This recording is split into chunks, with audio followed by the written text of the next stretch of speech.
my friends. Welcome to your new moon in Gemini tarot reading. My name is Natasha, also known as Nurse Natasha.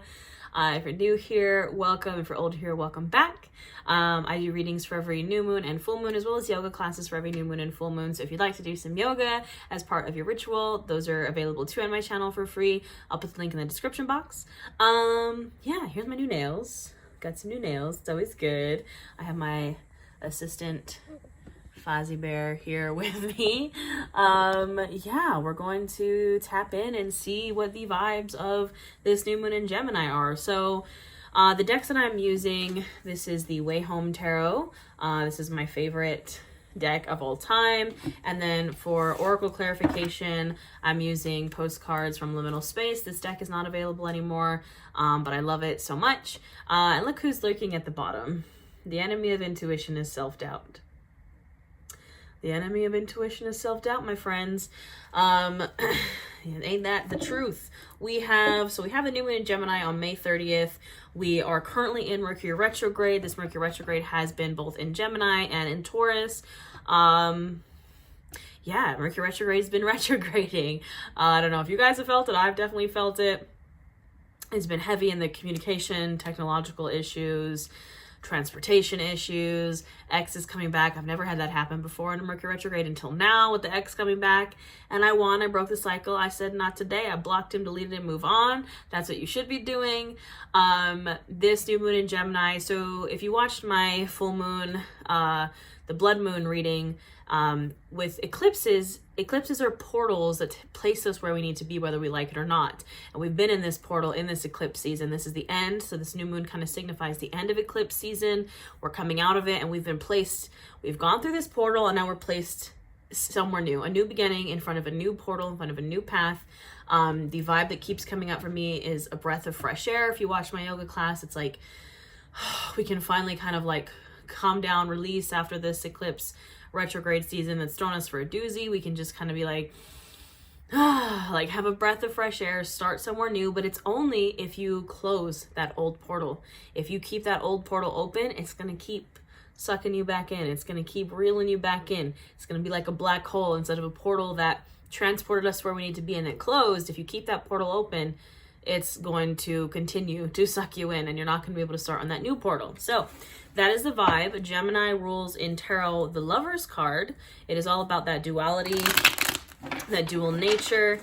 Gemini in the body rules the lungs, the bronchial tube, the throat, the neck, and anything we have two of. So our arms, our wrists, our hands, in the upper body, anything we have two of. And Gemini is air energy, of course. So in my yoga class, we focused heavily on the breath, on that air flow, that prana flow. And I feel like during the Mercury retrograde in Gemini, especially, it was a good time to like just breathe. Just take a moment to breathe. When you feel the frustrations and you feel the retrograding, you know, it's just a time to kind of just don't let it get the best of you. That's how we beat Mercury retrograde, is by not letting it get the best of us. So we have the new moon in Gemini on May 30th. Mercury retrograde ends June 3rd. We'll be out of Mercury retrograde. And this eclipse season is over until the next eclipse season. So, you know, we're coming out of it. We're coming out of the fog is kind of what I'm feeling. We're coming out of that really heavy, dense energy, and just a breath of fresh air, a breath of clean, fresh air, which is what we want, which is what we need. So, yeah, I'm trying to think if I'm forgetting anything. I don't think so. I do also have, I'll show you this when I finish shuffling. We'll light this together. So I picked up this candle at a local store. It is the Strength card. It is a candle with a bunch of lovely herbs and crystals. I don't know the brand. It doesn't say. I believe it's just from my local shop. But it also, well, let's light this first of all. So I want you to just take a moment, take a breath. Maybe a heavy sigh if you need one. Is my lighter gonna work? There it goes. We'll light this candle together, set your intention for what you want to get out of this reading. Candle is lit. What are you hoping to get out of this reading? But it came with this little Strength card booklet.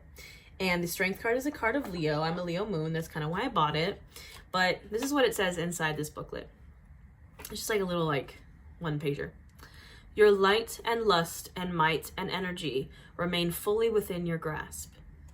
Your light and lust and might and energy remain fully within your grasp.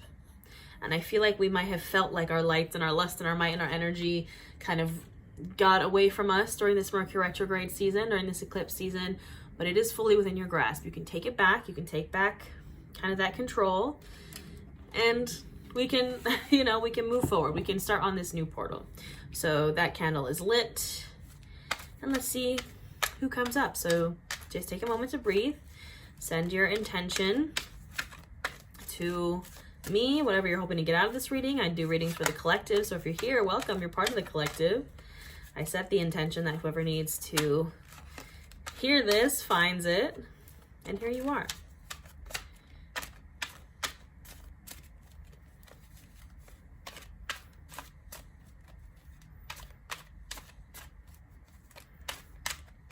Hearing one more. No, I've been shuffling for a while. Just gotta shuffle until it's ready. I just saw strength at the bottom. Oof. All right, jeez. Heavy on the fire energy. All right. Ooh, yay. Okay. Love to see it. Love to see it. All right, good. I feel good about this. And who's lurking at the bottom? The strength card. What candle did I light? The strength card. The strength candle. This is strength in this deck. There they are, lurking at the bottom of the deck. All right, well, let's turn this around and see what we got here. So, of course, strength we had at the bottom of the deck. We have the Son of Wands or the Knight of Wands, the Five of Wands, the Six of Wands, Six of Swords, Nine of Pentacles, love to see it, and the Star card. I'm actually wearing my Star card necklace today, so I'm here for it. I'm about it. There's a strength candle burning. There's strength. We love to see it. All right, my friends. So the way that I'm kind of seeing this is the top row is kind of the journey of the past. It's kind of like that, the old portal, if you will. And then the bottom row is kind of like the new portal, the new path, the new breath of fresh air, where we're trying to go. And the top row is kind of that old portal that we were in during eclipse season, during retrograde season, the blech that we don't want to be in. The entire top row is all wands. So we have the Son of Wands or the Knight of Wands, the Five of Wands, and the Six of Wands. So this is kind of where we were in the past, in that old portal, in the retrograde eclipse portal. It's very chaotic energy. It's very fire energy. I know our retrograde was in Gemini, so it was more air, but air adds to the fire, right? Oxygen makes the fire kind of burn brighter. As I'm saying this, my candle's kind of going crazy. It's like flickering really fast. Air kind of adds fuel to the flames, and that's kind of where we were. We were in this, the Son of Wands or the Knight of Wands is this very impulsive energy, this very like fiery chaos energy. And look, I'm a Leo moon, Sagittarius rising. I get it. I know the chaos very well. And it's that very fiery, especially with the Five of Wands. This is like fight me energy. This is like impulsive, rash decisions. This is specifically like fighting, like very defensive, very impulsive, very like come at me, bro, like. And I've been feeling this. Like I went out last night, and I was at the bar with my friend, and there was this Karen there who was just like yelling at the bartenders for no reason, and I was like, I'm a fighter. I'm going to fight her, because I can't stand it when people treat service workers like crap. And I'm in this like fiery, like fire moon rising Mercury retrograde chaos energy. I was like, I'm gonna fight her. But I didn't. And that's why we're kind of coming out of this, right? So we've been feeling this. It's giving like fight or flight. It's giving just very, I don't know, just very like antsy, really anxious, like, so it's that feeling of, and this is what I said in my yoga class, and this is what I've been picking up on. That's why I say breath of fresh air, because the feeling that I've been picking up during this retrograde and eclipse season is this like this like, and you can't let that breath go, right? We've been kind of like holding it in and like really tense and like sucking that air in for so long, and now finally we can, like, the Six of Wands came, we had victory. The Six of Wands is a card of victory over this energy. We kind of defeated this chaos, impulsive, fighty energy, and we had victory. We had victory over this. At least that's how I feel. I personally feel like I had victory over this because there were tons of opportunities that I had this past moon cycle, this past retrograde, this past eclipse season where I could have fought somebody. You know, whether it was the angry Karen at the bar. I went to my first protest for pro-choice, for women's rights. It got very fiery. It ended, you know, it brought up that really fiery chaos energy. You know, with everything kind of happening in the world right now, it's giving us that, like, we're ready to fight. We're ready to stand up for what we believe in. But we don't want to do it in that way, in this like chaos impulsive-y way. We had victory over that, and we fought in proper ways, and we won. That's what I was saying all day yesterday. That's why I wanted to go out and celebrate, because I won the cycle. I broke the cycle. I did not repeat these same actions that would have had led me back, you know, 10 steps. Like I said, I finally experienced the whole like ex coming back during Mercury retrograde thing. Never had that happen before. This dude who ghosted me like 6 months ago randomly decided to try to send me a Facebook request. It was so weird. I was like, dude, and I could have fully, if I wanted to, accepted it and told him off, right? I could have fully, like, my fiery, like, I want to fight somebody energy was like, I'm gonna rip him a new one. But I said no. I said break the cycle, stop it, and I chose the high ground. I chose the high road. I was like, nope, you're not gonna mess with my energy today, sir, because I could have very well gone into this energy. I was like ready to fight, but I was like, you know what? No, it's not worth my energy. It's not worth my energy. I'm not gonna restart that cycle all over. I'm not gonna tiptoe back into that portal. I'm done. Goodbye. I blocked him, deleted him, the end. I won. Victory was mine. How you reacted during this retrograde season and how you reacted during this eclipse season led you to victory. We did it. I know it was rough. I know the retrograde was rough, but we're coming out of it. And so that was in the past. That was like in the retrograde, in the eclipse, in the deep of it, in the thick of it. Ugh. But now that we're coming out of it, it's magical. It's glorious. We have the Six of Swords, the Nine of Pentacles, and the Star. Look, I'm wearing my star necklace. I don't know. Nope, turn around. It's the star. That's a traditional depiction of the star. We have the star here. The Six of Swords is a card of letting go. It's a card of kind of moving on, migration. In this particular deck, it's depicted as turning your swords into flowers, which is exactly what we did. We resisted the Son of Wands, Five of Wands. We had victory. Six of Wands, Six of Swords. We did it. We successfully turned our swords into flowers. We fought in a valiant, noble, honorable way instead of a not honorable, crazy, chaotic type of way. We turned our swords into flowers. We did stand up for ourselves, right? We did what we needed to do. We fought back. We did the thing, but we did it in the right way, I guess is what I'm trying to say. And we had victory. And we did not repeat cycles. We took a look at like the fork in the road and we're like, I'm going to go down the high road. I'm not going to repeat this cycle. I'm not going to get sucked back into the BS, right? And guess what? If you've done that, you've turned your swords into flowers. It's all about Nine of Pentacles. It's all about, look at this beautiful, gorgeous harvest right here. This is gorgeous. This is abundance. This is wealth. The Nine of Pentacles is also very single, independent energy. Traditionally, it's depicted as this person wearing this long, flowy robe. I think there's like peacocks on it. All the gold coins, very single, very independent. Not saying that you have to be single, but just like, I got this on my own. I am abundant. I am wealthy. It's like that song that was trending on TikTok, like, I am healthy, I am wealthy, I am rich, I am that bitch. That's the vibe of the Nine of Pentacles. You know, we can kind of reap the rewards, that are fruits of our labor, of choosing the new cycle, of our victory, of not giving in to the chaos and the blech of the retrograde and the eclipse season. And then who do we have? Right around the corner is the Star. This is the card of hope. This is the card of the light at the end of the tunnel. I think we had the Tower come up a few times in previous readings. This is the card that comes after the Tower. This is moving on from the darkness. This is all good things. This is the card of Aquarius. We love it.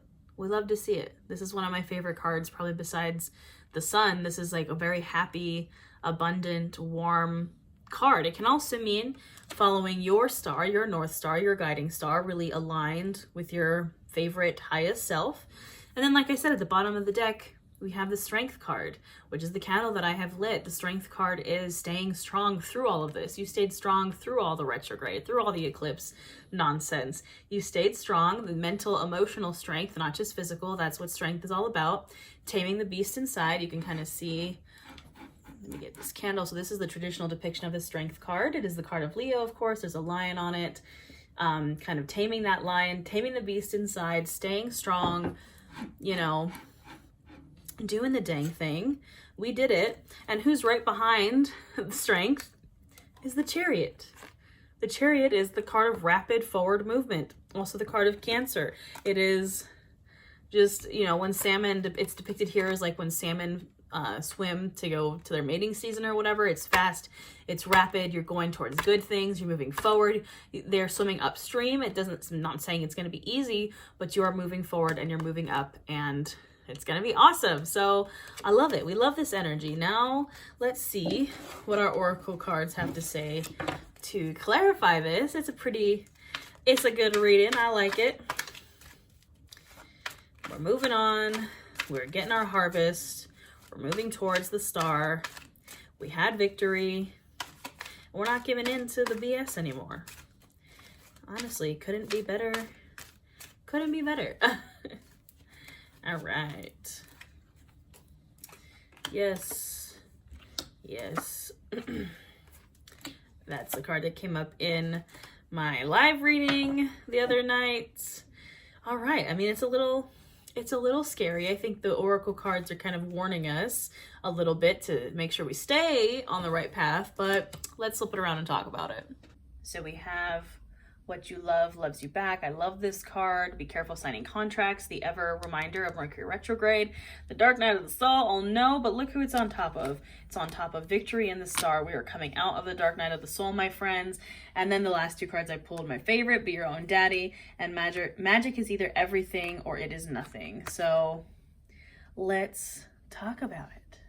All right, so first card, what you love loves you back. This is kind of, for me, in this context, the sign of like, we put our energy in the right places. We didn't put it into that Son of Wands, Five of Wands fight. You know, we resisted. We put our energy into things that we love, and we are getting it back. Energy follows intention. Where you put energy, you're going to get something back. What you love loves you back. You know, you can't just get a plant and then just like forget about it. You have to take care of it. You have to show it love. And it in turn will give you the harvest, right? If you put your energy in the right places, what you love loves you back. You're going to get a return on investment, essentially. Like equal give and take. Putting your energy in the right places. Putting your energy into the right portals. If you moved out of love, and not out of fear, and not out of bleh, what you love loves you back is going to come right back to you. Now, then we have a couple warnings. We have be careful signing contracts. This card is just something I always pull during Mercury retrograde. During Mercury retrograde, it doesn't mean you shouldn't sign contracts. It just means you should be careful. It means you should reread everything. If you're entering into a new relationship, job, anything, be careful signing those contracts. I don't just mean physical contracts of buying a house or buying a car or whatever. I mean personal contracts. When you're inviting someone new into your life during this Mercury retrograde season, be careful. Don't sign that contract on the dotted line without reading every stipulation of that contract. Just be careful. Be aware. Now, I know the Dark Night of the Soul is a scary card, right? This is where we were. This is where we have been. I have experienced many Dark Night of the Soul, but look who it's on top of. Like, both of these cards depict coming out of the darkness. This card is kind of coming out of the darkness to that beautiful sun that's over the hill. The sun is the warmest card, the most happiest card in the deck. We're climbing that hill. We're coming to victory. We're coming out of darkness. The star coming out of the rubble from the tower, going towards the light, coming out of the dark. We're coming out of the dark night of the soul. I love to see it. That makes me very happy. Because I have had many a dark night of the souls in my life, especially in the past 5 years, right? We're coming out of it. And then, look at this. Be your own daddy. Be your own daddy. You got this. You got this. This is very Nine of Pentacles energy. Independent, wealthy, abundant, doing your own thing. You know, no ties that bind. The be careful of signing contracts is right over the Nine of Pentacles. Like, we're not being tied down. We're not being held down. We're being our own daddies. We don't need no splendid daddies. We're our own daddy. We can provide for ourselves. Whatever that may be, financial, mental, emotional, we got it. And magic is either everything or it is nothing. If it's not an absolute enthusiastic yes, it is a no. So if perhaps you came here with a question of like, do I want this? Should I go for this? If it is not an absolute yes, it is a no. Magic is either everything or it is nothing. If something isn't working out, if it's like, you know, because of this retrograde and because of these eclipses and you like keep trying to do something and it's just not coming together, perhaps it's time to walk away, because obviously it's not it. Magic is either everything or it is nothing. If you're getting no's, why do you keep trying to chase a yes when you're getting no's? It's either everything or it is nothing. Sometimes we have to take the loss and move on, and then we're going to get the yes. If we can close that old portal, we're going to get the yes. If you were in my live reading, which I did yesterday in my YouTube membership, we do live tarot check-ins every week. We pulled the card in this deck that says yes. It's literally a hand coming out from the universe, coming out from a portal, and it says yes. And we only got that after pulling close the portal. So if you can close the portal, you're going to start getting yeses. I wonder if I can find that card in this deck so I can just show you what I'm talking about. If I can't find it, I'm not going to spend too much time on it, but we're getting, you know, if we can get through, there it is right there. That's what we pulled in my live reading. After closing the portal, you're going to get yeses. If you feel like you're fighting against something and you keep getting no's, magic is either everything or it is nothing. Let it go. Perhaps you just need to let go, and that's when you're going to get the yes. That's when it's going to work out. Let it go. Be your own daddy. Come out of that dark night of the soul. Follow the star, your North Star, your guiding star. I love this. I love this reading. I am here for it. I think it's great. I think the messages are very clear. We have victory. We have hope. We have Nine of Pentacles. We're coming out of it. We're coming out of the retrograde and the eclipse season. I feel good about it. I hope you feel good about it. Yeah, like I said, I have a yoga class for this new moon as well. It's in the description box. If you'd like to join my YouTube membership, we do live tarot readings, live yoga classes, live new moon and full moon workshops. We have a private Discord chat. You always can by just hitting that join button. It's only $9.99 a month for all of that. Thank you so much for the support, for being here, for just watching this video. I appreciate you all so, so much. Have a wonderful new moon in Gemini, and I will see you guys next time.